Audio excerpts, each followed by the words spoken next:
Maharashtra CM ఎవరన్నది రేపటి కల్లా తేలబోతోంది. ముంబైలో జరిగే బీజేపీ శాసనసభాపక్ష సమావేశంలో ముఖ్యమంత్రి పేరును ప్రకటిస్తారు. హోంశాఖ కోసం పట్టుబడుతున్న షిండే అనారోగ్యం కారణంగా అన్ని కార్యక్రమాలను రద్దు చేసుకున్నారు. ఎన్సీపీ నేత అజిత్ పవార్ ఢిల్లీకి చేరుకున్నారు. ప్రభుత్వ ఏర్పాటుతో పాటు శాఖల కేటాయింపులపై బీజేపీ హైకమాండ్తో ఆయన చర్చిస్తారు. మహారాష్ట్ర సీఎం ఎంపికపై సందిగ్ధత కొనసాగుతోంది. అయితే సీఎం ఎంపిక కోసం బీజేపీ హైకమాండ్ కసరత్తును వేగవంతం చేసింది. దేవేంద్ర ఫడ్నవీసే సీఎం రేసులో ముందున్నారు. బుధవారం ఉదయం 10 గంటలకు బీజేపీ శాసనసభాపక్ష సమావేశం జరుగుతోంది. ఈ సమావేశానికి పరిశీలకులుగా ఆర్థిక శాఖ మంత్రి నిర్మలా సీతారామన్, గుజరాత్ మాజీ సీఎం విజయ్ రూపానీని బీజేపీ హైకమాండ్ నియమించింది. ఈ సమావేశంలో సీఎం ఎంపిక జరుగుతోంది. ఫడ్నవీస్ కు సీఎం పదవి ఖాయం కాగా డిప్యూటీ సీఎం పదవులు ఎవరికి దక్కుతాయి అన్న విషయంపై ఉత్కంఠ నెలకొంది.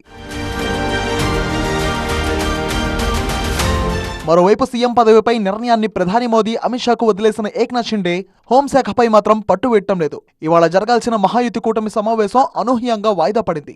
అనారోగ్యం కారణంగా సమావేశానికి హాజరు కాలేను అని చెప్పినట్టు తెలిసింది. అయితే తమ కారణంగా ఈ సమావేశం వాయిదా పడలేదని శివసేన నేతలు స్పష్టం చేస్తున్నారు. తనకు డిప్యూటీ సీఎం పదవి ఇస్తారన్న వార్తల్లో నిజం లేదన్నారు ఏక్నాథ్ షిండే కుమారుడు శ్రీకాంత్ షిండే. తానే ఎంపికగా తాను ప్రజలకు సేవ అందిస్తున్నట్టు చెప్పారు. తన తండ్రి అనారోగ్యంపై కూడా తప్పుడు ప్రచారం జరుగుతోందని ఆవేదన వ్యక్తం చేశారు.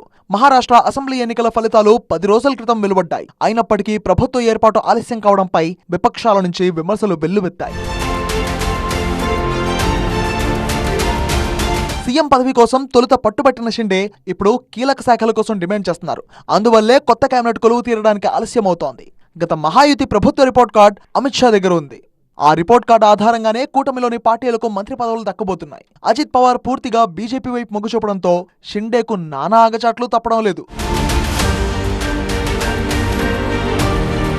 అవసరమైతే శివసేన మద్దతు లేకుండా అజిత్ పవార్ మద్దతుతో బీజేపీ ప్రభుత్వాన్ని ఏర్పాటు చేస్తుందని కేంద్ర మంత్రి రామ్దాస్ అథవాలే ఇప్పటికే ప్రకటించారు. మరోవైపు అజిత్ పవార్ ఢిల్లీ వెళ్లారు. ఆయన బీజేపీ అగ్రనాయకులతో సమావేశం కానున్నారు. మహారాష్ట్రలో ప్రభుత్వం ఏర్పాటు, పోర్ట్ఫోలియో కేటాయింపులపై వారితో చర్చించనున్నారు.